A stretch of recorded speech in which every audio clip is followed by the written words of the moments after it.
A seller's market is simply a time where there is higher demand on a home or on homes than there is supply. So it's going to empower sellers to feel like they can call the shots. They're going to get more often multiple offers, and they're going to be able to negotiate better terms. Buyers, they're going to face a lot more competition. They're going to have limited options and definitely limited leverage. If we're a buyer that's even a cash offer the last few years, they still were having a hard time winning the offer when there was 20 or 30 other offers on the table. The market's already changed back quite a bit. Still a seller's market, but still, if we're entering the market with less than favorable financing terms, we have to get a little creative and come up with a strategy. One of my favorite strategies for winning in a seller's market is to find sellers that are afraid of entering the market. Often they're afraid of not being able to find a house themselves, so they refuse to even enter the market. Boom, we send them a letter and it says, hey guys, I have a buyer that wants to buy a house just like yours. Would you consider selling? They would even allow you to take your time to find your house.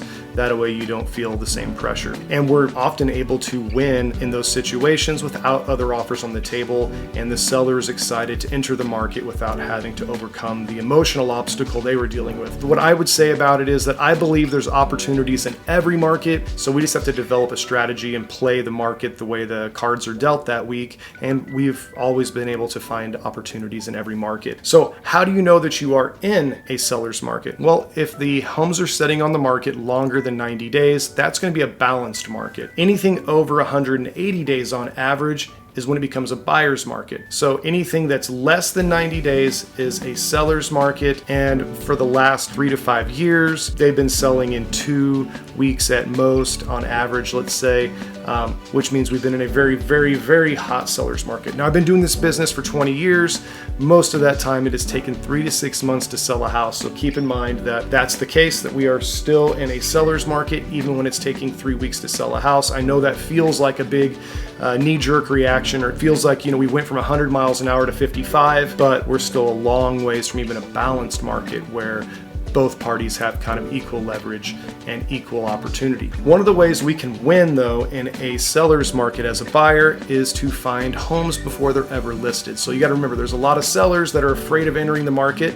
They're afraid that they will sell their house faster than they'll be able to find one, so they just don't do it at all, and they put it off for another day, waiting for the market to balance. That means that's a seller that's not motivated by the money. He's motivated, or she's motivated, or they're motivated by where they're going to go. So if we can solve that problem for them, we're able to get that property generally at better terms, have our financing accepted, and not have to get into a bidding war. Again, it's buying versus bidding.